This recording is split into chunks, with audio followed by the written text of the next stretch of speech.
Hello, everyone. Thanks for giving us your time for today for VR Gamescast. I'm Ian Hamilton in New York, joined by Beck in Canada, broadcasting the show for us today, with Don Hopper joining me from Missouri as we discuss the latest ways people are playing games in VR. I'm wearing a Quest 3, and we're using David Heaney's UVR studios with hand tracking and meta avatars. We've got a tablet in front of us that shows us live comments. So if you have questions about VR, put it out there, and our community might be able to help you.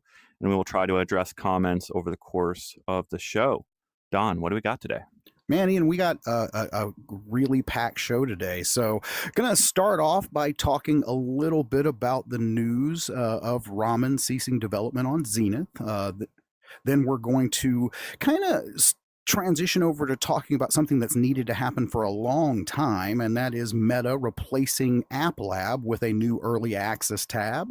Then, obviously, we're going to continue our weekly segment with some of my adventures in VRChat by checking out three new worlds that were recommended to us by the community. And then we're going to round out everything by going through some of the recent reviews on our site. And as always, as Ian said, we'll be taking questions and comments from the chat as we go. Yeah, if you're interested in the tech and the larger industry trends, I do recommend you tune into VR Download on Thursdays as I get into all that stuff with David Heaney. So if you've got any questions about hardware or sort of broader industry questions, that's a really good place to come and talk to us. And we're going to keep to games and the things we do inside VR, the ways we play on Tuesdays with Gamescast with Don here. Let's see the question here asking, where's David? Well, David just went traveling for us to Yes, he check did. out a new VR headset, and we should have articles on that very soon, and that will probably be the topic of our discussion when we get to it on Thursday, so make sure you tune in for that discussion. Don, I want to get into a couple news pieces here first. Let's talk about Ramen VR ceasing development Absolutely. of Zenith. So can you throw up that image for us from the to mark that part of the discussion? Yes, sir, can. So Ramen VR are the developers of Zenith. That is one of VR's first massively multiplayer online role-playing games. They released a couple years ago and have been in development for quite a long time, and sort of gave a heads up, a warning that they had been not profitable here for quite some time. And now they publish this. Beck, Don, can you also mute yourself in Slack?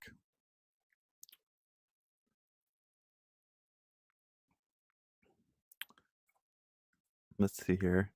You get to see the live tests as we try to navigate our system.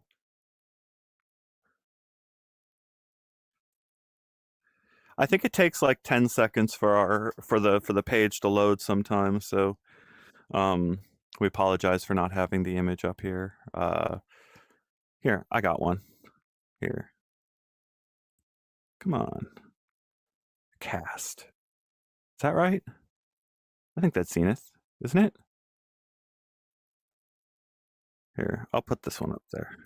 A little rough start today, but we're going to get there, guys. Hold on a second. Here. There we go. There we go. Yeah. Well, that's an update, but yeah, coming soon. They did a lot of updates for this massively multiplayer online world, and it was really disheartening to see the people that bought in early to this MMO, threw their love behind it, tried to kind of push it out into the world and give it all of the push that they really wanted to. Earlier this year, the developers of Ramen VR sort of did a whole change to their system. The developers of Zenith did a free-to-play switchover, and they introduced Zennies, this in-game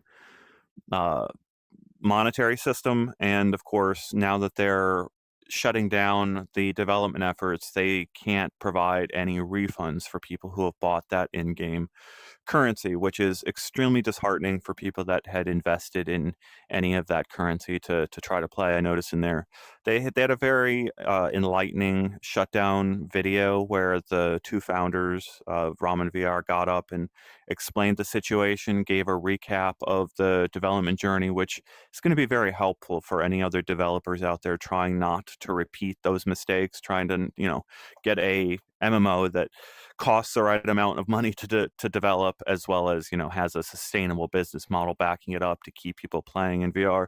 Did you ever go into Zenith, and how do you feel about this, Don? Yeah, absolutely. I played Zenith at launch, and just recently, even I got a chance to visit Ramen's offices when I went out to GDC and meet the team out there. And at that point, it really seemed like things were still just cooking. They were talking, very, very enthusiastically about their next update. They were, but it shows you how quickly things can turn on a dime in this. And especially with a game like Zenith that is so ambitious. I mean, MMOs are, definitely one of the more ambitious style of games to go after, especially in virtual reality. So I've heard jokes like the quickest way to burn $100 million in the tech industry is to go and try to build an MMO from scratch. So, it's like to Don's point, right? It's an ambitious idea. It's something that is amongst the most played games, period. But also, in their departing image and reflected in our comments, Arlen here saying MMOs tend to bore fairly quickly, and that is exactly what the founders of Ramen VR sort of indicated, that even when they went and updated new massive regions to the game, new mechanics to the game, they would see a boost for about a week or two as new players or their returning players came back, and then it would fall out after a couple weeks, right? I I don't want to spend maybe too much time on this or derail, but I think there is something very meaningful in the idea of like trying to adapt that type of genre of game to VR, right? oh, I Like you agree. can go and look at what Horizon Worlds is, and you can look at Ready Player One itself, the entire story that kind of aligned a lot of people around this idea of going and making VR headsets a real thing. It's all around this idea of like a giant MMO with a prize at the end of all of that research, or decades of research, so to speak. There's being some kind of prize for playing this online game. I don't think people have found like it's not grinding in VR. Grinding out your accomplishments in VR is a very different animal than grinding out your accomplishments on a flat screen. I think, and that's, you just took the words right out of my mouth. That's exactly what I wanted to say. It's a completely different thing. It's a completely different mental load when you're doing the grind in VR versus doing it on a flat screen. So, and another thing is, I've got to say, I saw a comment here that I wanted to address. Little Scampy's talking about Sword Art Online ruining VR MMOs because people think that that's what they want in VR now, but it's way too early for something like that. So. This this comment of APU asking whether GTA San Andreas is still coming. I mean, you could argue GTA Online is the MMO that everyone wants, I right? Where agree. you've got driving, you've got flying, you've got everything you could possibly imagine thrown at you in a very, very large landscape. Like that's the dream, but that game is MIA. And I've brought this out multiple times, but go and find the audio clip. If I'm wrong on this, go ahead and string me up. But if you go back and look at the original announcement for GTA San Andreas coming to the Quest ecosystem, I believe they did not specify what generation Quest. They They didn't did put a not. number after what headset they argued it would come to. So like I think what we've heard officially is that Meta is saying this needs to come from the developer. You're going to get your update on whether GTA San Andreas is coming from Rockstar or from whoever they contracted with to build the game for Rockstar. But Meta is sort of like waiting for those people to give an update on what's coming there. But this is we're going to get into this later this show. This issue of grinding out your Yeah. accomplishments in VR, it's divisive, right? There's certain players which the grind is exactly what they want, and then there's certain players that are just like, I don't have time for this shit, and they Well, nope exactly. right out. And I think it's because, I mean, and we've been in VR for a long time, but we are seeing an influx of new players into the ecosystem.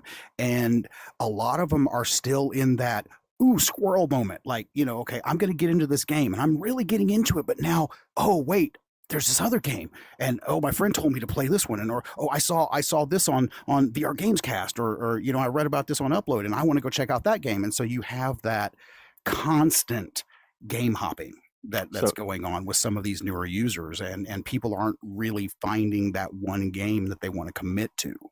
So So Ash is correcting me here, saying that I was wrong. That Zuckerberg himself said it would be Quest 2 in his did announcement, he and really? I don't remember that. I mean, I need to go back and hear the audio for myself. But like, even if he did, like, what we talked about on a previous show is Rockstar had a pretty big miss with their remastered version of their original, 3D trilogy. So those three great games that everybody loved. What was it? It was GTA 3, It was 3, Vice City, Vice and City, the and next one. San Um, Andreas. yeah, No. so it was those three games released as a package, and it just got eviscerated across the web for quality performance issues. Well, maybe that edition would have been runnable on a Quest 2, Oh, it but would have been like you horrible. can imagine Rockstar seeing the absolute just the horrible critical I don't response to their remastered version. Like, nope, we're not going to release an even more more crummy version for the Quest 2. Yeah, I don't see Rockstar wanting to put their product in that light. I mean, and honestly, if Meta is holding back, if Rockstar's holding back for a headset launch, it makes perfect sense. This is the type of game that is going to be a system seller. It's this is what a lot of people have been waiting for a long time. It is a virtual reality of our existing reality. Like you said, Mm. we've got cities, we've got cars, we've got life happening All, around us. all set inside of a like inside of humor, right? There's Hmm. humor happening all around Oh, you big time. inside of the GTA San Andreas world. Like, there's so much just in the behavior of these NPCs and what they're doing that it's like it's the right kind of humor to attach to all these ridiculous things you can do in VR when it's done right. I'm seeing Gothic saying that they wanted to try Zenith, but they abandoned at the layer where you have to make an account. Why? I have a Steam and Meta account. Why a new one for effing Zenith? Very, very good question. I've seen various devs compete with this problem in various ways, right? You want to make sure your platform is really easy to log into on multiple systems, Yeah. while also not attaching yourself too much to one system. Well, it's not an easy decision to make, and obviously some players were probably killed off right at that. And then APU's comment: I'm so excited for games coming to VR like Batman, Aliens, Metro Awakening, So uh, many, so many and good games. MR experiences like Starship Home. We had Starship Home in our showcase. We had amazing mixed reality games on display from Creature. That's an independent label that has collected together some of the most inspiring projects that we've seen in development. If Laser Dance isn't on your radar, put it on your radar. I've never seen anything quite like Laser Dance when it comes to the stickiness of how much fun it is. I put my kid into the Laser Dance demo, and it just had a sampling of a few worlds, and I cleared out my hallway, this hallway I have entering my house, and pulled all the furniture out of it and made a long laser maze there for him to try on. He spent a good 20 minutes just walking back and forth doing the laser mazes across my hallway here, and he finished it, pulls off the headset and goes, when do they finish the game? When Yeah. are there more levels? I'm ready to go back in and play it again and just redo the levels he just did. It's, what kid, what adult even hasn't like pulled string across their house? Like, I did this as a kid. Did you do it as a kid? Pulled Oh string God, big across your time. house to make your own Yes. obstacle course? Oh God, all the time. We were doing strings, and I mean we were doing stuff indoors, outdoors, whatever we could do to make an obstacle course that you could run through. And seeing this game come to mixed reality and being able to play it in our own living rooms is just going to be gold. I am so looking forward to Laser Dance. Yeah. So Ash saying that they did mentioned Quest 2, but you could take that as it may or may not come to that. device. Yeah, so I like that way of wording it. That Hmm. maybe is more in line with with what I was thinking, because it's not like a promise that it's going to make it to that headset with that language, while also like lying. I mean, that's not lying. Maybe they really thought it was going to hit that headset at that time. But right, what we're talking about now is the Quest 3 is full fledged. Like if you miss that window for the Hmm. Quest 2, it's just go away. Don't Yeah, it's even. just done. Yeah. Yeah, Yeah. yeah. So I guess, talking about things coming to stores, this is probably a good time to transition over to talking about the new early access tag replacing the App Lab on Meta. And I got to say, it's about time. Yep, we've got Gamertag. Hello, see you Hey, out there in GT. the comments out there. Gamertag, thank you for tuning in. Yes, so the news here is that Meta has had the App Lab portion of its storefront. We don't even call it a storefront; it's like a release channel where devs can get their app out there, promote the link themselves, maybe put it on SideQuest if they want, and try to get early testers for their application without any kind of like overhead of having to have your own beta program or Discord group to get those people in and start testing. Well, games like Gorilla Tag and others just did enormously well through this App Lab ecosystem. And even at UploadVR, we've called it early access informally for a really long time. It Yeah. is the same as early access on Steam. And it's been one of these areas that we've been watching really, really closely, because for the last couple of years, it's been up to devs having to make a decision. Do I put my game on Steam Early Access as its first launch place, or do I go put it up on App Lab as its first launch place and try to get people in that way? Some games have done early access programs on both storefronts and built up a community that way. And some have had to pick or choose one or the other to focus on. And this rollout, just today, we just ran a headline on an app that, changing its announcement right at the last second of which Hmm. platforms it's going to come out on. This is a big deal, right? Everyone in our audience is dying for more games to play on the platform of their choice, and sometimes you kind of have to wait Yeah. for the game to hit your platform of choice. But early access and App Lab, right? This process is more than just a tag. This is the entirety of early access on the Quest store is going to be findable while Yeah. you're in Finally. VR. Yeah, finally. I mean, and it's been hidden for so long. I mean, and that, here's the thing. App Lab was fantastic, and thank God that Meta brought it, because, obviously Oculus Share died many, many years ago, but it was that place where developers could have that test bed, that playground. But when App Lab started, it was so hard to find those apps. They were just buried in the store. So the only real good way to do it was going through like SideQuest, through their App Lab section. So now having it all congregated into one central location where it's easy to find, I think that's going to be gold, and it's going to really open up some of these gems that we find from time to time to a wider audience, because they're finally going to be able to see them. So we've got a question from Gamertag here. Will we see you guys at Gamescom or Connect, please? No rush to answer.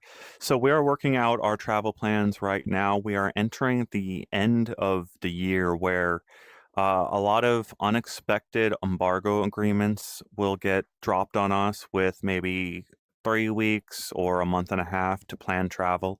And this whole period from September to November could see the launch of like Android XR, at least the announcement of Android So many XR, a things. third platform. We're due for the Vision OS 2 to go from beta to full release for the Apple Vision Pro. And then, of course, Meta has its Meta Connect event at the end of September, 25th and 26th, I think, are the Sixth, yes. dates. I could be wrong. Maybe it's 26th and 27th. Might So have to don't look quote me that up. on those dates. But you've got a lineup here of events as all of these platforms try to ready themselves for the holiday season. So from November to December is considered the holiday season, from Black Friday or Thanksgiving week, when all these people make sure that they've got at least a credit card available or money in their bank account to go and buy some electronics Hmm. purchases to go put under those Christmas trees at the end of the year. Well, what that means is we're trying to figure out how to best balance what Don travels to, what I travel to, what Henry Stockdale travels to, and what David Heaney travels to. And uh, we have to go under embargo for some of those things, so we can't tell you what those decisions are until they actually happen. But I can say that as of right now, Henry Stockdale will be there at Gamescom Yes. for us, covering a very large amount of VR news from some very big studios out there that we cannot wait to kind of see revealed after all this time. As we've been noting to our audience here, what happened here is Quest 2 is an aging system. It came out in 2020, and both Meta and developers have been like, that meme of locking hands, right? They've Mhm. both been locking hands in holding back content until the Quest 3 arrives, and they have just a much larger ecosystem to come through. Well, what happened with Quest 3 is it came and it was more expensive than the Quest 2. Yep. So a bunch of devs, again, locked hands with Meta and said, nah, we'll wait until you get the price back down Yeah. to where he had it for the Quest. And that is right where we're at the cusp of. The people that aren't following us, we are expecting a Quest 3S is the name that we're expecting. And we expect it to be much cheaper than the Quest 3 while still having the power of the Quest 3. So it should run all the same games as the Quest 3, except at a more appealing entry price point. We'll wait to hear all the specs and what other things like you Hmm. don't get by going for a Quest 3S rather than a Quest 3. But that's the transition period we're in right now, and we're seeing a bunch of cool deals for Quest 3 right now. Prime Day, I think, had some deals Yeah. for No, Quest big one. 3, and there's even a buy now, pay later Well, I was gonna say, yeah, they got a program. financing thing starting 20 now. So you can go get into debt on a firm with $25 a month for 24 months for 2 years, and you can have a Quest 3 with 2 years of Quest Plus subscription and their warranty, so that if you drop the headset, you can go and pay a fee and get it repaired with Meta and get your headset back. Well, that's all this, like, it's like testing the waters now with a whole bunch of pricing, and let's get this stuff out of circulation. Let's sell a bunch of them, and let's get everything ready for this new lineup that's going to hit in the fall timeframe, along with all of these great games that, again, we're going to see them revealed at Gamescom, mhm. and we will have all the latest for you on all of those things as we move from Gamescom into the end of the year. So Yeah. a lot of And really, really, really cool stuff coming. and yeah, and just real quick, because he put it out here, GT, big bear hug coming from me next time I see you, brother. So thank you.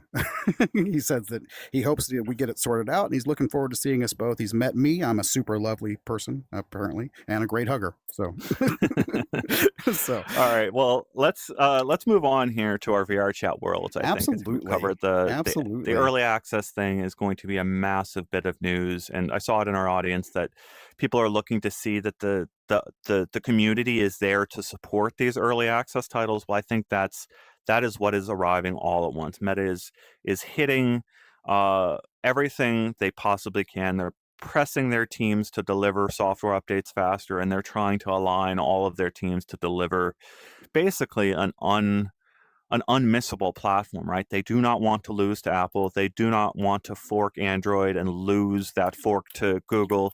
They're going to pull out all of the stops to try to get you into a Quest headset by the end of the year. And that means crazy deals, crazy releases, and unexpected things in the next few months. But let's talk about VRChat.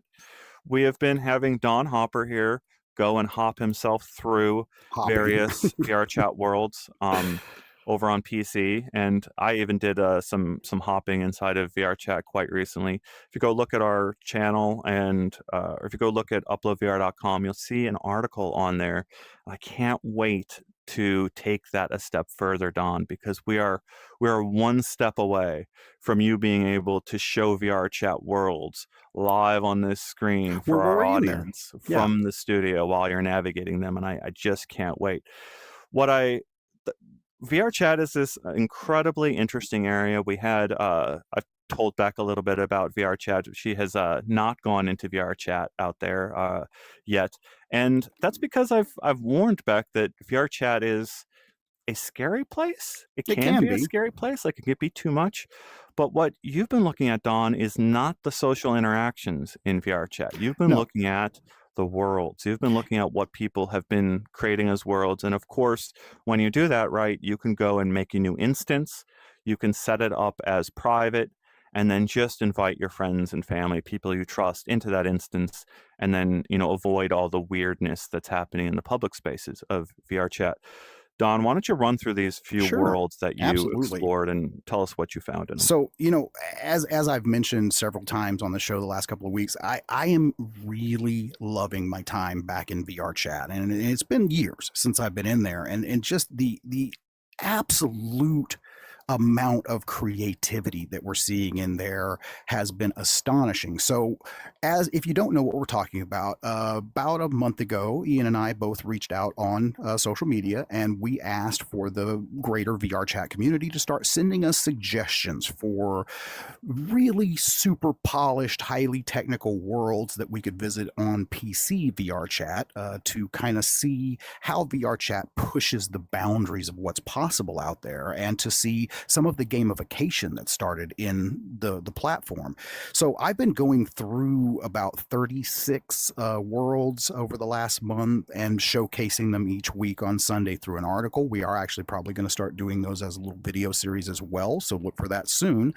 But this week, I visited 3 more incredible worlds. So the first one is the Museum of VR Painting, and I don't know how, Beck, if you could get the videos up, that would be great. Because I can't seem to find a way to do it from here. But the Museum of VR Painting is just fantastic. It is like a virtual art museum that is completely just polished and interactive. And what was great is being able to go into this world and look at these incredibly detailed works of art, but in a different way. So, okay, no, I'm sorry, we So, won't have Beck, should I show up? videos. If I throw up the blue screen, can you put it up here?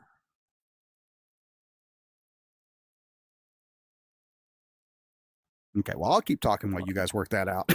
So, sorry about that, guys.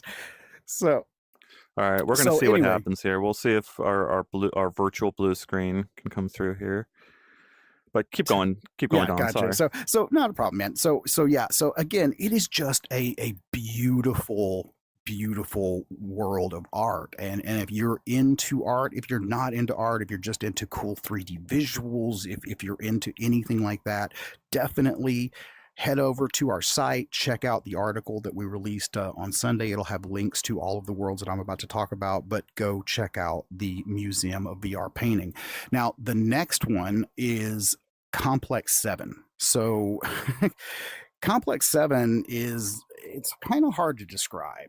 This thing is an extremely detailed city that is kind of frozen in time, where robots and animals live in harmony. So if you love VR cats, you got to check out Complex 7. And that's really all I'm going to say about Wow. that one. Yeah, that's not a lot of detail, but it's intriguing enough No, for me, I'm going to right? leave it there. Like, I know you are a very big cat person, so I don't know if we have the video playing, but you'll be seeing me pet some virtual cats and everything in there, and then just a lot of just mystery around every corner, and some I can't describe it. You just got to see this one.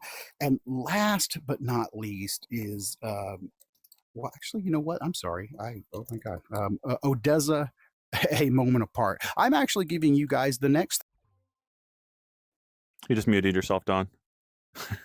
He moved into his tablet, so his I body. did. There we go. So, and I'm sorry, I am literally giving you guys a preview. So those are the next 3 worlds that we're going to be visiting. We've next given out week. embargoed information that we embargoed for ourselves. Yes, It's that okay. we embargoed for ourselves. So there you go. So no, Yeah, there we go. So no, I am sorry, but yes, this week we did Cosmoria, the Museum of Space, which is, let me start over here, an incredibly detailed space museum. I mean, if you are, I used to take trips to the Johnson Space Center every year as a child, and it was just fantastic to see these recreations of all these rockets and the space shuttle and to walk around inside the International Space Station and then to see all these detailed images from Hubble and to actually see the scale of satellites like that and telescopes. So Cosmoria, that was definitely one that I highly, I'm watching your highly comments out there. recommend. We'll talk about them all in your VR chat experiences very soon, Yeah, but I sorry wanted Don about to get that, through guys. these. Yeah, sorry about that. Yeah, we're probably not going to have video for those today, Why guys, don't, and okay, I sorry, do go ahead. I do apologize. Oh, you do. Oh, start with the museum. Okay, then no, let me Cosmoria. Sorry. No, Yeah, okay, she's no, only no, got, never mind. We had what no, is it, never mind. I am Complex tripping today, 7. guys. I am tripping today, guys. No, now I'm giving away too much information. We're It's like okay. we're What going to we've go done back on here track. is, Let's get back yeah, on track. No, it was Complex 7, right? I So want to hear about the Complex cats. I 7. want to show up video of the cats. Yes, so get that video up. That's what was throwing me off was, oh, it's not, it should be, but I'm literally looking at it. Complex 7. It's in the article. Here, why don't you mute yourself, Don, in here, and Okay. then go into Slack and figure it out with Beck Okay. for a sec, and then I will talk about some of these comments Okay. here. So, let's see here. APU saying they still have not tried VRChat. I like big screen though. I watched some Euro 2024 games in there with a cinema full of football fans. I love that. And then Mr. Mycelium also said, I've made worlds for VRChat, some of which have been featured in the Don, you need to unmute Slack. Oh, okay. All right. Mr. Mycelium says, I've made worlds for VRChat, some of which have been featured on the trending tab. Sadly, I can't make anything more because of the culture in VRChat. I can't be on that platform anymore because of it. It's funny that we don't actually need an explanation of what it is about the culture of VRChat that has turned you off. We can just assume that there are multiple reasons that you have exited the VRChat community because of the community on there. We get it. It's understandable. Okay, can you hear me? Mr. Runch Slam Okay, saying, so it's really yeah, it's strange. I in feel there. I don't shy and know. uncomfortable in VRChat when trying to interact with I don't others. know But why in you real can't life, see I it. never really feel shy at a party and can strike up a convo easily. So Yeah, this is going off the I rails. love all of those views of VRChat. It's a very complicated place. It's, you know, I can see it in the sort of actions of the VRChat founders that they very much kind of want the place to be reflective of the overall internet at large, and that means very little oversight, which is both you know, it's a double-edged Okay. sword, right? That's a very dangerous place. And I think the comment from Mr. Runch saying, I feel shy and uncomfortable in VRChat. I think that's because every avatar you meet, you don't know who the person is behind it. You don't know their motivations, what kind of purpose they have in that space. And Yeah. it's a complete opposite of, right, the real world, right? The real world, you see an outfit that they're wearing that represents what they're kind of like. You have things in your head that ready you for a social interaction with everyone you meet in the real world. Well, you go and put on VRChat, you could interact with two completely different people who are wearing the exact same avatar, and they're at completely different places of what kind of social interaction they have Yeah, with you. absolutely. And perfectly understandable to have increased social anxiety in VR. It goes to the very core of the industry. If you go and look at that video, that article that I did about multitasking, you will see the two approaches to VR right now. I've got the video. I'll talk about this more on Thursday, but I don't know if David will give me the space to talk about this on VR download, so I'm talking about it now. That video I've got I'm in the Quest 3 exactly as we have now, and I multitasked with the Apple Music window over here, Steam Link right here, YouTube.com right here, and then over to my right, I had an avatar mirror. And the thing that's funny to me about an avatar mirror is that for those of you that aren't aware, it's actually a very old area of study in VR and in research that when you put a mirror up in front of someone and they see themselves as an avatar, it helps recreate or build this loop of I'm actually present inside VR. I'm actually inside this virtual world. So the fact that both these platforms now have mirrors that show you what your avatar looks like is a pretty big deal. But both these software platforms are multitasking the exact same way, the same four experiences over in both. And on the Apple Vision Pro, a $3,500 headset, I look over to my right in that video, and I basically open my eyes a little bit.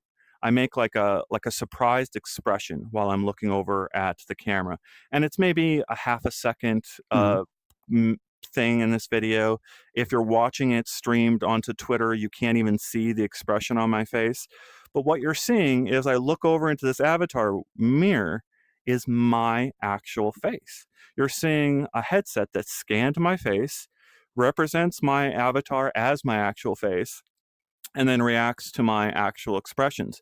Then I went and put on this headset and did the same multitasking experience, except the avatar over there is the same avatar you're seeing right now with none of my facial expressions Yeah. reflected. And I'm having to do this with the controller in my hand so I can actually show some life to what I'm doing as an avatar and show you that the avatar is reflective of me. Those are two avatar systems at the complete opposite end of that reveal yourself spectrum that I just described, that thing our commenters are talking about making them uncomfortable, right? If you present as yourself, you're giving yourself an entirely different starting point to the whole social interaction. And right now, Apple's charging $3,000 more than Meta to deliver that experience to its headsets, and it's extremely expensive, extremely hard to do. And we're waiting for Meta to circle back and give avatars like that on Meta systems, but right now they haven't found the right point for it. Anyways, that's a super long response to Yes. that commenter saying why they feel uncomfortable. Well, it's this, right? It's Yeah. you're going and interacting with people that really don't give you any indication of what they're after. Now that's changing, right? Like people are starting to understand that if your avatar looks a certain way, you're actually looking for a certain kind of interaction in VR. And I guess I can see that. that's gonna change over time. Okay. Well, sorry about that, guys, for the technical difficulties here. We're having a little issue with videos and images today, but yeah, I'm back. And just real quick to finish it out, we did have one more world that I wanted to talk about, and that is ODESZA: A Moment Apart. And this is more of a music video. Okay, so it's like being inside of a highly polished music video, but I got to tell you, I was not familiar with the music of ODESZA, and it is literally now like my passion. I am like looking for all of their music, and I would not have found this had I not gone in and experienced this world in VRChat. Very, very cool. Do we have another VRChat world to go on to after this? Have we gotten those? And I'm Well, that curious was how actually much of your technically the conversation three. Yeah, our audience heard because I couldn't hear you, but I'm wondering if it was routed through to the there audience was there by was no real OBS. conversation. Okay. So it was just me going. Yeah, I was talking about ODESZA. So So in our comments, I liked Dunadim's comment. I'm uncomfortable talking to men in voluptuous female fox fursuits. okay, I could see that. And then the next comment, going down a little bit further, VR chat is largely about finding the right community because there are many communities.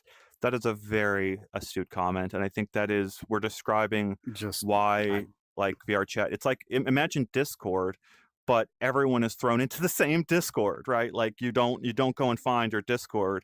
You just get thrown into the five chat worlds that are in your home, and just to get dumped in there with a melee of everyone mixing, including the Foxy Fursuit folks. yeah. So, all right. Well, I'll tell you what, we will definitely have a much better showing for VRChat segment next week. And I do once again apologize for the technical difficulties here, but I think let's go ahead and start talking about some of the games that we've reviewed on the site. Yeah, sure. So we've got a set of reviews here. I've talked to Henry Stockdale out there who's been managing our reviews of late. For those of you that aren't familiar, this has been a very, very tricky place for us to get right. And I'm not going to say that we've got it right yet, but I think we're on the right path We're getting there. with reviews. So this first one that we're talking about here is Neon Squad Tactics, and I'll just read off a little bit from the conclusion of the review that we published on this. So Neon Squad Tactics is described as having, well, sorry, this is from the official description. It's described as having a cyberpunk metropolis where you play as one of their elite operators capable of projecting your consciousness into a team of skilled heroes known as the Neon Squad. So our review of this described it as genuinely likable and a generous game described as a snarky sci-fi take on Demio. I can see it. Yeah. Yeah, I can see it. So for more context as we get into this, we have our reviews done by some freelancers as well as by staff. Don is responsible for at least one of the reviews I think that we're going to talk about The today. Infinite Inside, yeah. And they're very representative of the reviewer's individual opinion. Don and I discussed this. We've got a couple different voices we use at UploadVR.com. We have like a collective voice when we all come together and agree on something. And we have our individual voices there. You need to go read the byline and understand who that person is to read their perspective and understand whether it balances out with your particular opinion. I'm kind of over the backbiting sort of complaining of reviews. Not there's always people ready to complain that a review or an opinion isn't representative of their particular opinion, and I'm just so tired of that because everyone has their own perspective and their own opinion And that's on exactly it. the worth of their time. Yeah, a review is the opinion of the person who is reviewing the game. And sometimes that's not going to match the reader's opinion or the viewer's opinion. And obviously, people want their opinion to be the right one. So sometimes people will have those disagreements with a review that they read or that they watch on, say, YouTube. So Well, I do want to say thank you to all of our commenters out there, because I do feel like our comments are a very, very good place where people who have different opinions are allowed to have those opinions and share them without getting sort of fighting. I don't know how long we'll be able to keep that as the tone in our comments, but we will be ejecting anyone that sort of crosses a line into not being respectful of your fellow human beings out there. It's not, we're past that phase, and it's tough because we're going to enter into a new phase where people are going to start fighting over which platform is best in the very near future here, as soon big as time. Android is back at it and Valve shows off whatever they're doing next. It's going to come, and we're going to have to push it back at it. And we hope that these conversations we're having with you, our audience now, sort of sets the tone for those conversations to come. If you don't agree with this game, if you think that, if you've played this game, let us know what you're thinking of it, and we'll talk about some of those interesting opinions from our comments. I think we're ready to talk about. Well, I was going to say real quick, I just wanted to make one more comment on this one. Is I love the fact that we're getting more of these tabletop style games in VR now. And one thing I've been all about this lately is mixed reality. I would really love to see this get the mixed reality treatment the way that Demio did.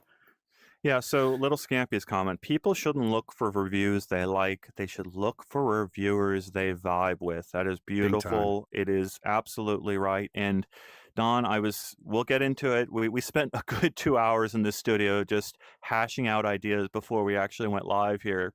And one of the ideas that we didn't discuss that we will have to do is how do we get your vibe of like what game? Like let's make sure everyone knows your vibe Yeah. before they get into your reviews. Let's give them an article or something to understand. Don's top 5 games are this game, this game, this game, this game, and this game. I like that. That'll I give like them a that. good sense of like what Kind kind of of get to vibe they're going to know get the out of you. reviewer a little bit, not Yeah. just the review. Yeah, I agree with that.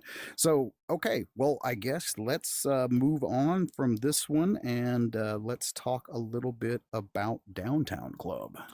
Yeah, so this review came from Henry Stockdale, our reviews editor, and he called it a strong example of how an early access launch can benefit a game long term. The current release feels sparse, the AI needs tweaking, and there's not enough to do, but what's here is great. Driving feels great. There's a strong presentation designed specifically for standalone VR, and the future roadmap with online multiplayer, more maps, and additional race modes is promising.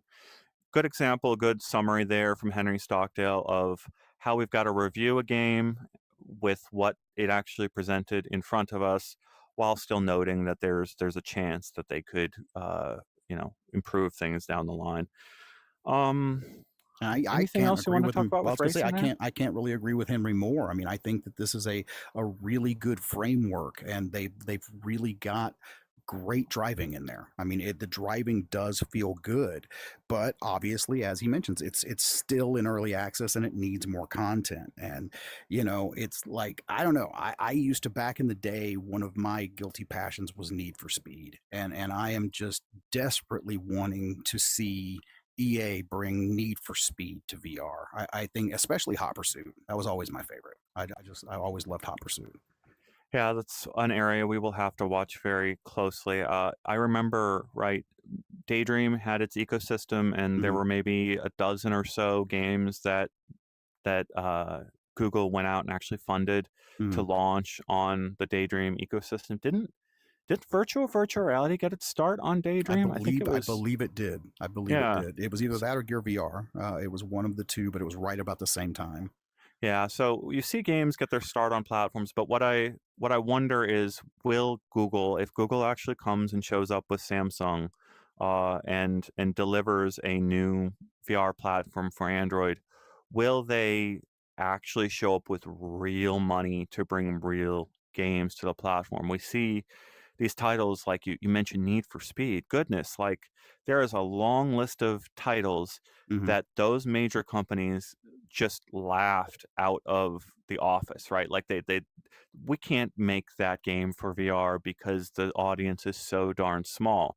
Well, Meta has pulled Meta spent tens of millions of dollars to push certain franchises into VR despite that reality, right? Assassin's Creed, what's the other one? Is Did Splinter Cell, is that still coming? I can't It's still remember. coming. Yeah, Yeah. not yet here. So I mean, just that one right alone, Assassin's Creed is a massive, massive brand to push into VR. And the other one a little while back was Medal of Honor. Got its Yeah. VR version, right? These massive brands that, by and large, what you see little experiences, right? Call of Duty. Go back to Call of Duty, and its little silly experience that you fly around in. I think was the Yes. launch was the experience on PSVR, right? You had this stupid situation where these massive companies want too much money for too little of an experience in order to deliver it to Yep. VR. Well, when Don mentions games like Need for Speed, it's still the same situation, right? They're still going to want too much money for that project, but gamers want the titles. They want to And see that's those big names right. inside VR. It's the chicken and the egg. It is Hmm. literally, yeah. We want the big name titles, but the companies don't want to fund the big name title. It's like, do you give the gamers what they want, or do you give the shareholders what they want? So I don't know. Yeah, Moving well, on. the Mark Zuckerberg rule of thumb has been, give the users what they want near term, and then eventually the shareholders will get what they want, sometime, some decade down the road. let's talk about Taskmaster. Taskmaster. Yeah. Gotcha. There we go. So this is based on what the reviewer said about the game. For the unfamiliar, Taskmaster is a highly popular comedy show that encourages creative approaches to solving problems. Taskmaster still has its fun moments that capture the spirit of the TV show, but it's limited by the restrictions of a gaming medium. So while this reviewer felt that this one ultimately fell short, uh, but the reviewer felt this fell short both in game length and execution. So let us know if you played Taskmaster VR, whether you've got any differing opinion on that down in the comments. Have you taken a look at this one? Have you had time to take a look at this I one, have Don? not had a time to take a look at this one outside of just watching a couple of videos on it and obviously reading our coverage on it. And, I have to agree. And one thing that I did, because I kind of wanted to because I was looking at the reviews over on the Meta Store, and it's a really mixed bag on this one. And what I'm finding through reading those reviews is if you are a fan of the show itself, you tend to like the game. If you're not a fan of the show or you don't really know much of the show, a lot of people are finding it to just be kind of just a mix mash of different, mini games and puzzles and it. I don't know. I think it really just speaks to fandom. It's like I from what I see, it's like it might be fun for a little while, but I just don't see myself super getting into this. But yet, I guess if it was a show that I watch, so maybe it would kind of open that up in my mind a little more, and I would be a little more receptive to it. I don't know. But then that doesn't necessarily get you to a couple hours, or maybe gets you to a few minutes of Yeah, like, oh, exactly. okay, and I'm out of here. But yeah, well, let's move on to the last two reviews that Yeah, we're planning to talk because this about, one's because definitely I think we're gonna have a big discussion about these two reviews. So we're gonna talk about Riven first, and then we'll talk about Blade and Sorcery. And I like these two games as kind of opposite ends of the spectrum of why, these explain why reviews are so varied, why your time can be so seems so boring to one person yet so darn entertaining to somebody else. And I think Riven is a great place to discuss this, and it goes where I'll get into this discussion is with a thought of my overall thoughts on platform development. But Don, why don't you talk about? Oh, let me talk about what we have, what we wrote about this, what our reviewer said. So the reviewer said, uh, when Riven's pieces click into place, it reminds you of the wonder that players had with its original release, made only more impressive by the fact that you can now reach out and touch this world after all these years. Cyan deserves much of that credit, did a great job in faithfully recreating this game from the ground up with VR in mind. But where Mist, Riven is the sequel to Mist, but where Mist shined, Riven creaks under its age. And such faithful recreation twists from a badge of honor to a burden. Don, how do you feel about that? I'm a little mixed on that one, and I'm not going to lie. And I think it kind of back ends to what I was just talking about. So I have investment in this game, in the entire Myst series. I mean, I came up playing these games on PC. So as our reviewer talks about, being able to physically be present in these worlds that I only ever had a still image on a PC screen or my imagination, and being able to reach out and touch them is just breathtaking to a longtime fan of the series. Now, if you are just jumping in and you're just, say, downloading Riven for the first time, and you're not an old guy like me who played it back in the 90s, and you don't know the lore, the whole backstory of everything, and you didn't play Mist, and well, yeah, you might find that these puzzles do feel a little dated in comparison to what we see in modern VR puzzlers, because now developers are not thinking on a 2D flat plane anymore. And so, yes, I can see where some of the puzzles and some of the details that were created for flat screen maybe can feel a little clunky in VR, but it still is a faithful recreation of the original. And, for people who wanted to experience time in those worlds, you now have that. And Cyan, in my opinion, has masterfully recreated these classics in virtual reality. Yeah, so I hope if people at Scion are watching this or maybe get this clip so they can see the extra context that we can add here to this review, because the review gave it, I believe, a 2 out of 5, right? So a Oh, very, on the yeah, lower it was end of our low. scale, where I gave Myst, I think, a 4 out of 5, the first game. And see, I would have And given this a 4 out of 5 yeah, so personally. you are at a completely different end of the spectrum. I'm personally at a different end of the spectrum, but I fully support this opinion. I totally understand I do. why the time can feel so grating, and this goes to a very, it's like I guess it's a philosophical thing, but it's something I wonder how it's going to play out, right?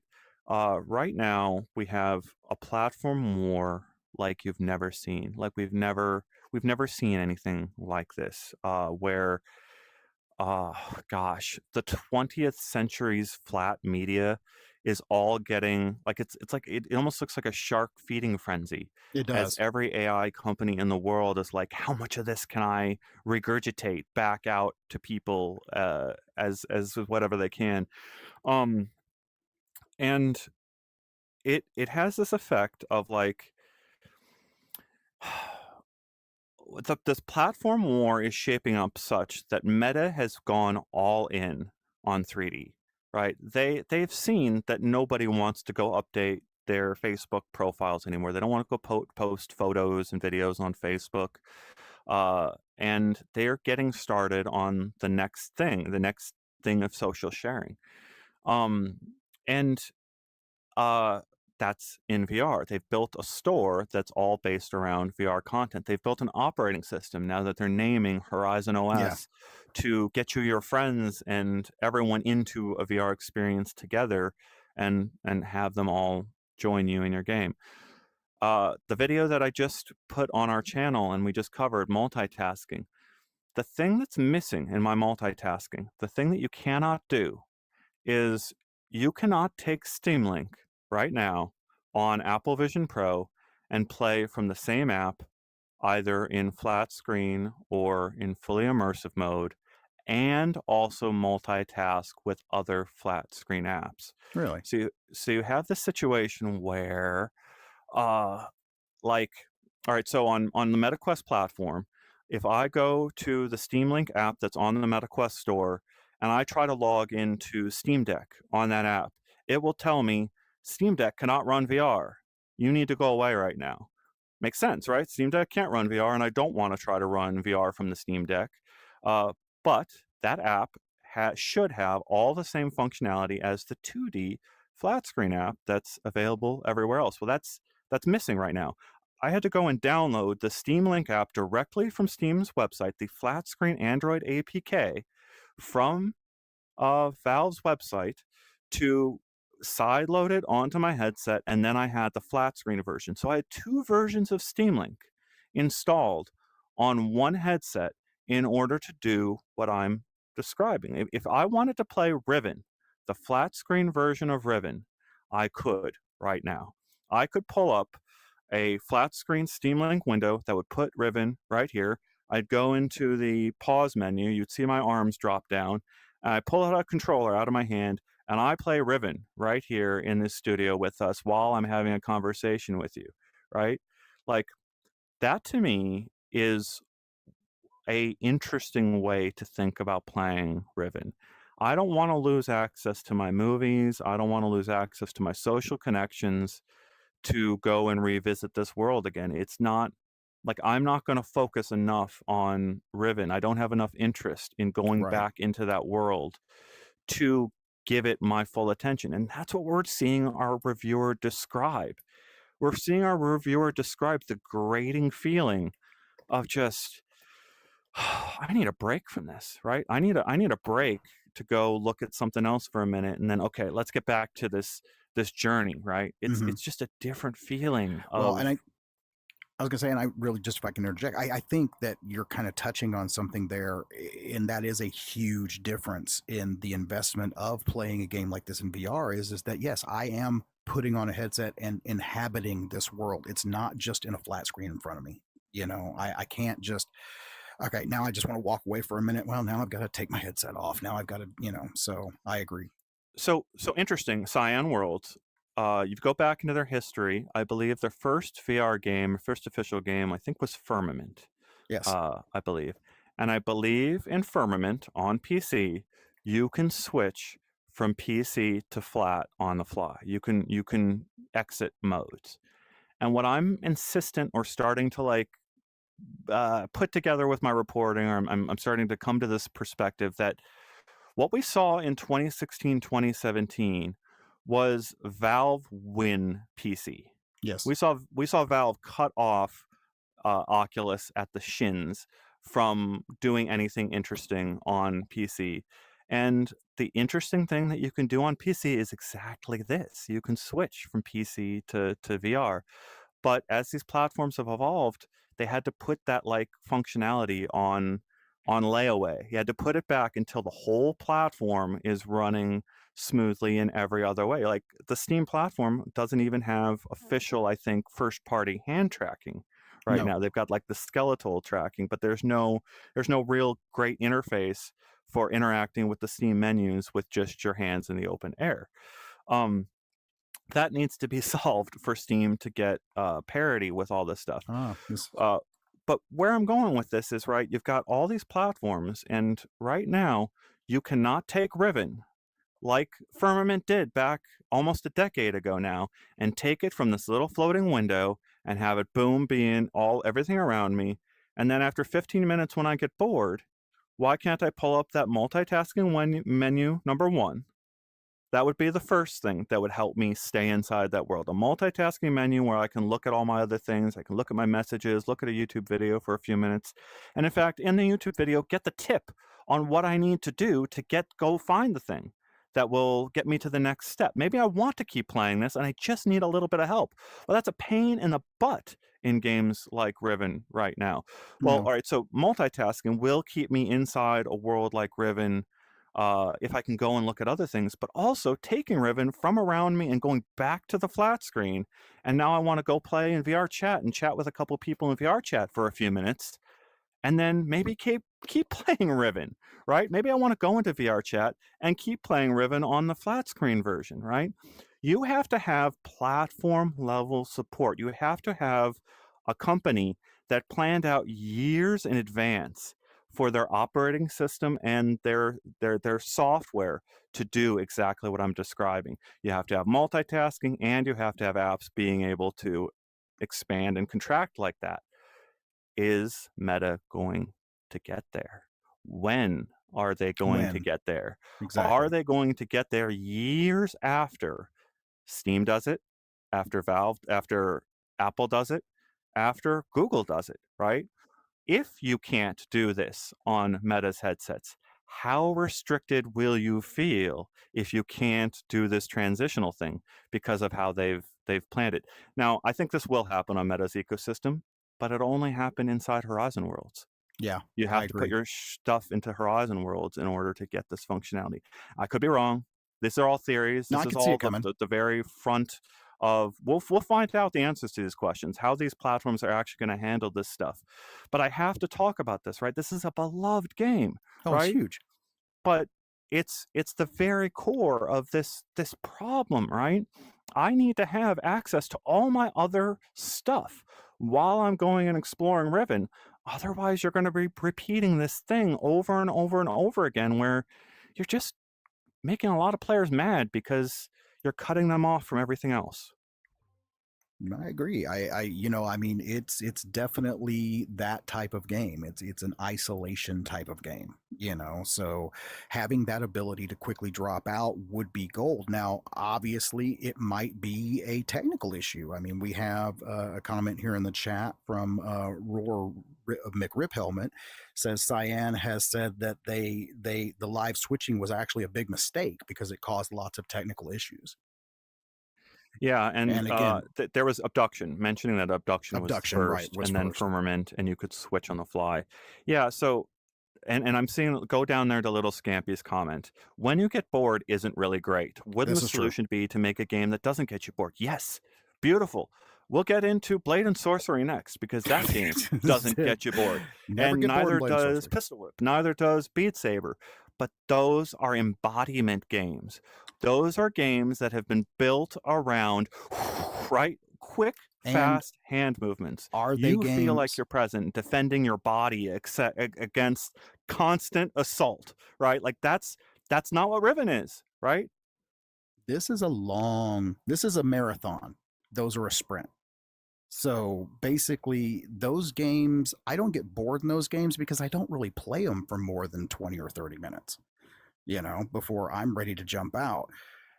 Riven Riven is an investment of time. It's literally it's a slow moving game, but it's meant to be a slow moving game. So, obviously you're sitting there, you're in a slow moving game like this, you could get a little bored. But that is where it would be nice to have that ability to drop out to flat and then, like you said, multitask, and then just drop back in when I'm ready without having to take the headset off. Yeah, like let's think about Sudoku or crossword puzzles, right? Those are multitasking games, right? Those are Yeah. the same. That's the same thing, right? You don't need the full mental load of everything you're doing to just whittle away at this thing a little bit at a time. But I like APU's comment. I've never been bored in Walkabout Mini Golf, so there's my Never. excuse to fill There in you my go. bingo card, right? Totally Mm-hmm. agree, and it is the epitome of Mm-hmm. how to take something you do with Riven. This you could argue very strongly, I think, that the game mechanics in Walkabout are adapted from what they learn from Cyan Worlds, and they've done so the correct way, right?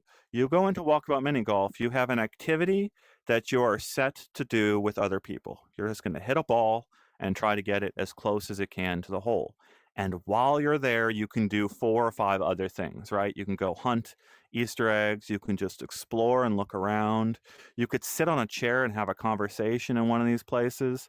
Or if you get enough hidden balls, you can go check out the night mode with a completely different look of the whole place, as well as a fox hunt, which a fox hunt mechanically is identical to what you do in a game like Riven, right? Like you're taking a clue and going, uh, where do I go next? But like they've laid out, like here's the clue on your wrist. Here's like they've built a whole format around this core ecosystem, and Riven is having to adapt its old game. Well, definitely, like you said, one that we never get bored in is Blade and Sorcery. And, I got to say, I think it's fantastic that they have finally come out of early access into a full release.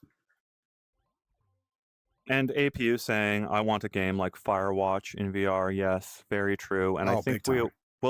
we are seeing games like that emerge. And it's just a matter of like getting that right timing, right? How do we keep the people interested and going? I think the fear-based games Hmm. are very much in that, they've got the right kind of like they're using fear to keep you Yes. entertained between those boring moments.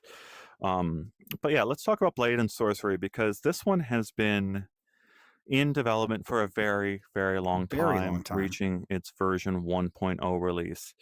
Uh, this was from Henry Stockdale as well, and let me read you what he said. So, Blade and Sorcery feels better than ever with version 1.0, and nearly 6 years on, it still delivers that brutal yet satisfying physics driven combat.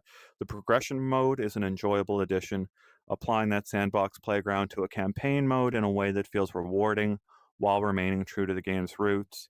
It remains undeniably janky, needs some Yes. performance optimization, and the sandbox gameplay is undeniably silly. Still, if you're looking for great fantasy combat, Blade and Sorcery remains recommended. Very, very good overview, I think there. Don, why don't you add your two I agree. cents? I really think Henry nailed it there. And, it is definitely one of those things. And I will say this game is not for everybody. Okay. So I love this game, but again, only in 20-minute chunks. It is literally one of those games that I like to get in there, swing some swords, throw some fireball, just really kind of work out some aggressions or whatever, or just at the end of my day. But is it something that I feel has a lot of staying power? Like, is it going to keep me invested for a long period of time? And that's where, to me, it kind of falls short. And the physics, yes, the physics are good, but just like other games that heavily rely on them, sometimes I think the physics in this game actually pull me out of it, because it's too overly physics burdened, if that makes any sense. So some interesting comments here. Alexi's comment, sorry. How about something like the Stanley Parable? Very interesting comment. I Oh, like that idea yeah. because, Stanley Parable plays with your understanding of game mechanics, right? Hmm. It takes your expectations and then flips it straight on its head, and that is where you get your enjoyment. The problem there is, you see games like Bone Lab or Boneworks. Those are the closest things that I think you can get to Stanley Parable right now because like that's a very you have to deal with the locomotion problem there, right? Like how do you make a game where you've got to explore or do weird things around you, but it's still accessible to first timers, Right. or people that might get a little sick? Well, then you've got to start thinking about what teleporting or a game that doesn't move the player at all. Well, how do you screw with your surroundings or upend people's expectations in that way? Well, I would hand I know that physics would be a lab, difficult. hand Maybe, yeah, that would be difficult. like I don't know. Hand Physics Lab. If you haven't played Hand Physics Lab, it's a hand tracking game on Quest headsets that leaves you with a table Hmm. more or less full of like little puzzles you have to solve, and you've got little like it trains you on the levels how to interact, but each new level kind of screws around with your understanding of how these physics work or how your actions impact the world. I would actually argue that's a little bit similar to the concepts in Stanley Parable, but maybe I'm wrong. And It then I, could I be. saw the other comment here. Chris saying, giving Riven a 2 out of 5 honestly just doesn't even compute. It's a solid 5 out of 5 for me, but everyone's just different, I Subjective. suppose. I Yeah. appreciate it. We just gave our own, like, I would have probably put I'd it say a four four out out of of five. five. 4 out of 5. Yeah. However, I want to add, did you go and play the full game in VR, Chris? Chris, I mean, like, I admire you for going out there and saying it's a 5 out of 5. Good on you for having that opinion. Did you put in the time and did you happily put in the time to play the entire thing through again in VR? And if you still stand behind the 5 out of 5 after going and spending that amount of time, good on you.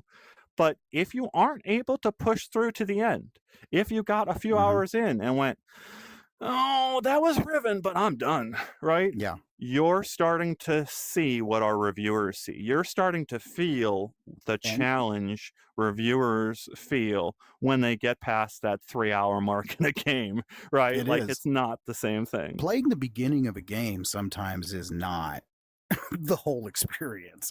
And as somebody, who plays a lot of games, and I know Ian can speak to this as well, is exactly that. Once you get past that halfway point, sometimes it kind of goes off the rails, and you weren't expecting that. So you think, okay, well, this is a 5 out of 5, but then you didn't really get the whole story. It's like reading the first chapter of a book and going, oh, this is great. This is going to be a bestseller. And then you realize that it's not, like Yeah, this one it's right not here. judging a book by its cover. It's judging a VR experience by its first 20 Exactly. minutes. Yeah. Yeah, and like a lot of people here, like going back to Blade and Sorcery, a lot of people love this game. There's a lot of people out there who would probably say this is a 5 out of 5 game. Me personally, I would say it's a 2 or 3 out of 5 game because of, like, well, Mr. Mycelium had a great comment here. It says, sadly, I think Blade and Sorcery is a great framework for a VR game. it's just a shame that there isn't much game as there is sandbox. And it's also sad to hear that the devs aren't making more content for it. So But it means they're going to take everything that they did here and try to give they're you going to that learn. in the next title. Exactly. Yeah. It's a learning experience. And that, and a lot of people don't realize that too, that a lot of these devs are still getting their footing and learning. These are all mechanics that have only been with us for less than a decade. I mean, so they're really kind of getting their footing. And so, yeah, so we may get the next game in the Blade and Sorcery series, maybe Skyrim of VR, with like everything that we've ever wanted from that type of a game. So you never know. Yeah, so Dunadim, a couple of people talking about The Room, a very good puzzle game, a great puzzle game in VR, and yes, it was. one that made the leap from phones to VR. I love the idea in these games, or at least in The Room, the way it plays on mobile, where it centers you on this object that's in front of you. Well, Infinite Inside, right? I'm reminded a little bit of the Infinite Inside, which I didn't have in my notes here, but we definitely should talk about. No, actually, I thought it was in the games that yeah, it's right here in the games that we were going to talk about. Well, it wasn't in my notes, but yeah, we're going to talk about the Infinite Inside, which I think goes to some of that, right? Like you did this review, Don. This was your first official review for us, right? It was actually. This was the first one that we could actually consider. I'm sorry, real quick, Ian. If you've got the VR download on the screen, could you take that off? I'm trying to cast the video. Or whoever's got the VR download. I think that's Beck. I think Beck did it. Oh, okay. I don't have a reset button here. Well, I can't cast the video. So you have to. I don't have Beck in my ear, so I can't hear what she has to say right now. She said she didn't do it. Wait, what if I go to YouTube and hit stop? Wait, is that what happened? What about now, Don? Do you have access now? Let me try. No. And again, guys, sorry for all the technical difficulties on today's show. We really are. And I'm hitting stop on your video. I'm sorry. Go. Oh, no. Okay. You keep hitting play, and I keep hitting stop on it because I'm trying to stop it. All I keep seeing is VR download, which is even the wrong show. We need to get our own graphic. But do tune into VR download though. Yeah, right. I think it's playing now. No. Well, now we got a thumbnail. One of these days we'll get it all worked out. I think. And YouTube. Wait, Don. Make the. Wait. Can we recreate? Yeah. it's like O Shape. We're like trying to play O Shape and for real. So okay, guys, I don't know what's going on here, unfortunately.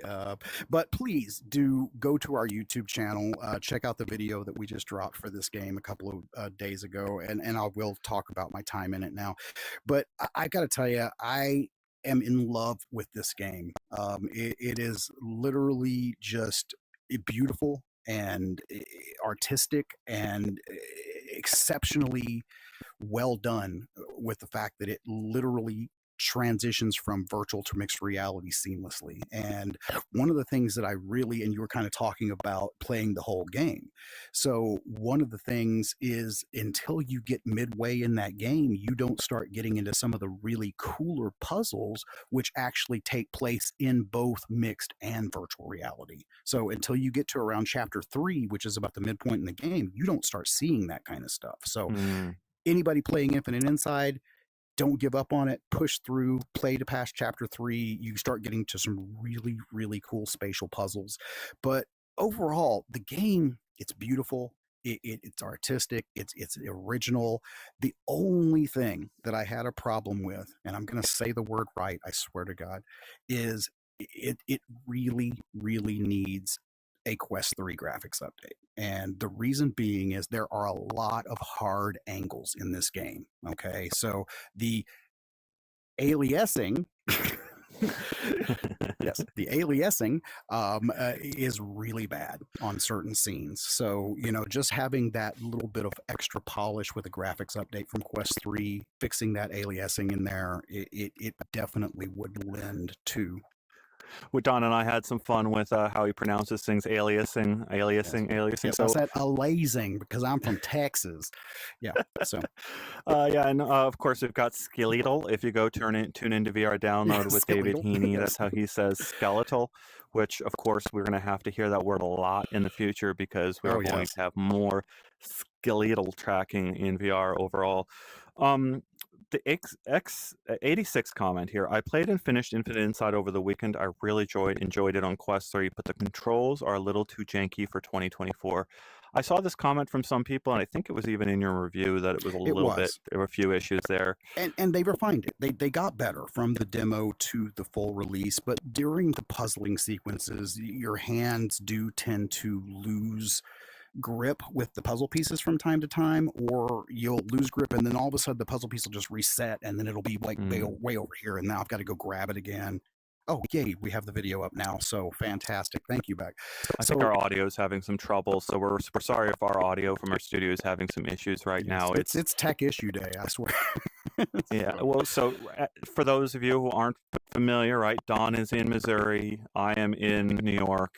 Beck, who's running the studio for us, is in New York, and that means we're doing a triangulated stream Canada. where all of this stuff is flowing between all these devices while the assets that go onto this TV come from a server outside. It's enormous fun, and the fact that you're watching this, though, means you are getting direct insight into the very, very latest that we can do with standalone VR technology. And as I've sort of hinted at through the rest of the show, we are at the cusp, both like technologically on the platform enablement side, as well as in our studio here to do some wildly cool things with our studio.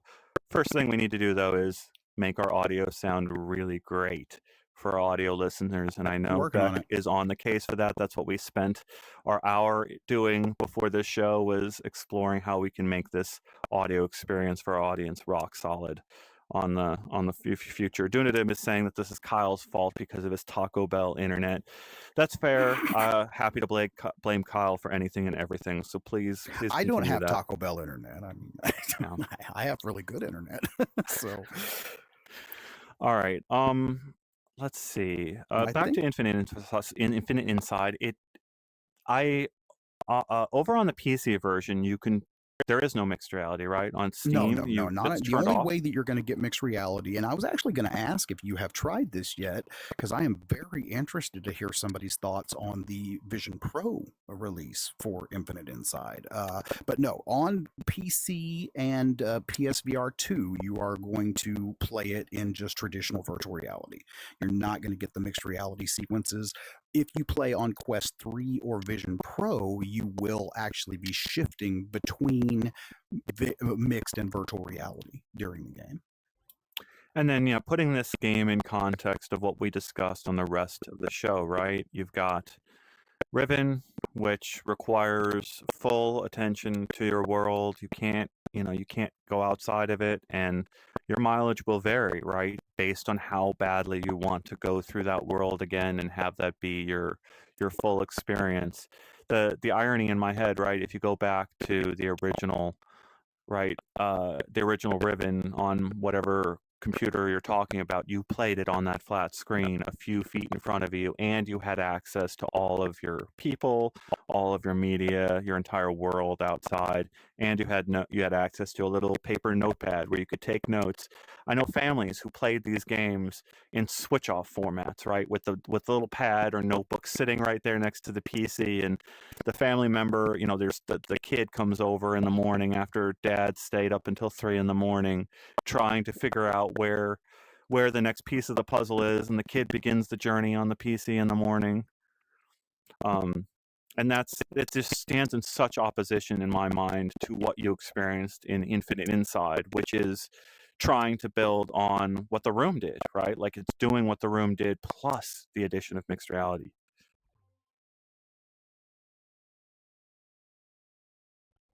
Oops, I was muted. So yeah, I agree. Oh, we were both muted. Okay. So muted the whole time? Oh my gosh. Yeah, this is Not the whole time. Not the whole time. So yes, this is just one of those shows, guys. But no, I agree, Ian. I got to tell you, the similarities to the room, just everything about that game is one that I, definitely rated it a 4 out of 5 stars, and I'm in it. And kind of going back to how we score reviews, and to some other people that may not be a 4 out of 5. It may be a 3 out of 5. Some people it may be a 5 out of 5. They're the hands, I think, are what kind of dropped at a point for me. Some of the fiddly object handling and I things meant like to that. ask, is it controller tracking, hand tracking, or both? Controller tracking at the moment. I now on Vision Pro, however, again, I would very much like to get your opinion, or someone else, if someone who has played it possibly in the chat could comment on that. That would be great. But it would be interesting to see how this game handles hand tracking. In fact, I really think that they should have just gone hand tracking only with it, due to the nature of the game and the movement being teleportation based, and it's actually node based teleportation. So you're actually reaching out with your hands to grab those nodes. And I think that would have been a really cool feeling to do that with my own hand, grab the node, and then pull myself forward. Mm. Yeah, that reminds me a lot of the difficulty in development of making portaling that works. If you go, there's a lot of people in our audience out there that have never put one of those bubbles on their heads from the original lab Yeah. experience, right? So in the lab from 2016, you would be in this cool little studio with a bunch of stations around you, maybe half a dozen, 10 or so stations with different games you can play, as well as these orbs that are just sitting there to take you to photogrammetry captured worlds that are essentially identical or very, very close to the home environments inside of Apple Vision Pro and inside of the latest MetaQuest ecosystem. You look at this thing, you see a little orb floating in front of you, and you just take that orb and put it on your head. Mm-hmm. And then 10 seconds later, boom, the world is now in this new location. I always loved that way of getting to new locations, and I thought it was like I wanted more games built around that. Well, ever mechanic. since the original the Steam demo of the original Vive demo had you doing that, you would grab the world and then pull it forward, and it would transport you. And we need more portals in VR. I mean, there should just be portals everywhere. Like I think it was mentioned a long time ago, but why is it in Oculus or Meta Home now that I'm not selecting a game and then a portal opens up and I just step through it into this? It has to be on Horizon. It has to be on Horizon. That's that's they've saved that's what I'm getting at here. No, That's, I mean, think for the theme though. of a lot of this. Meta has saved so much functionality for themselves. Big screen encounter at the edges of what they were allowed to do. Pluto Sphere encounter at the edges of what they're allowed to do. Virtual desktop is there a little bit, even though they eventually did get to do some of what they wanted to do, right? Meta has reserved a bunch of these cool things for themselves. And I noticed even today, right today, on the Quest ecosystem, if I do the hand motion to look at the menu inside this app, there's a new button on the left-hand side Did you notice that? the menu, and it shows a little portal, and the portal it's even shaped like the vertical portals from the Portal game. And you click that button, and that is your tool to invite a few friends into your experience with you. Let's see. I think that is probably our show for today. Yeah, Don, is there anything else you want to leave anyone on? No, I was going to say, I think we've really hit the end of it. Just making a quick last minute check of the chat here to make sure there's nothing else going on. Going to have to go back and look at this real quick. I do see we have a comment here that says, I think Gamertag VR said he played with only hand tracking on Quest 3. So I will have to go back and take a look at that, because I did not. I tried, and it didn't seem to do anything with my hands. So maybe it wasn't switching quickly enough, or you had to maybe it was an early bug. We encounter these all the time. That, this is true. There's an early thing that didn't turn on. So if it's we'll in have there, to try to get back in I there. would definitely like to try it, because I think that would really enhance the game. Yeah, and I think that's one of those things where if you're trying to support both hand tracking and controller tracking, you encounter so many edge cases and weird situations.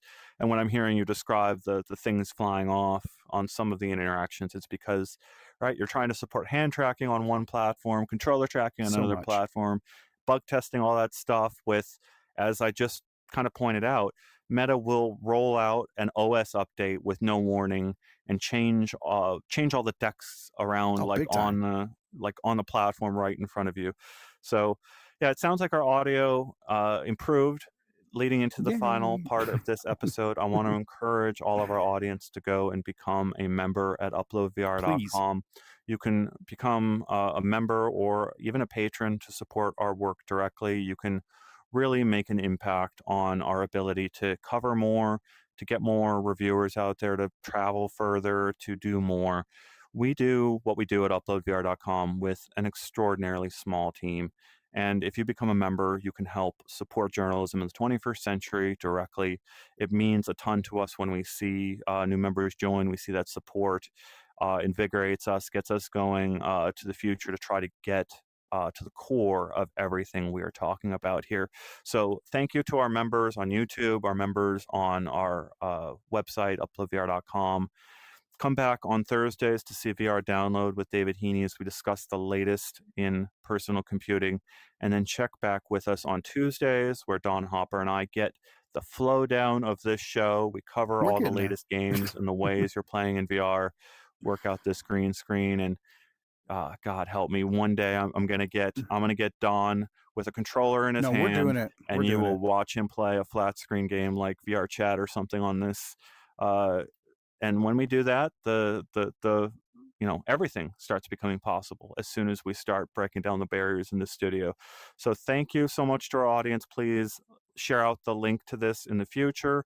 We want to help new people get introduced to VR the right way.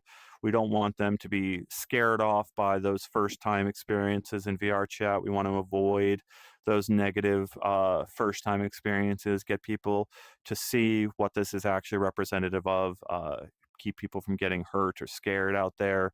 And we think our audience out there can help us do that. You've got a very good Absolutely.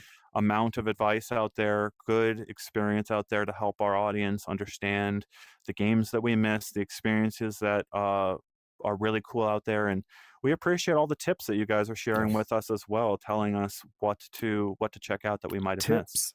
Tips at uploadvr.com. Yeah, Always. we've had some really cool news come into tips at uploadvr.com telling us about cool new worlds. So be sure to use that email address and let us know what's happening in VR. Thank you so much. Thank you to Beck out there, and we'll see you in the future.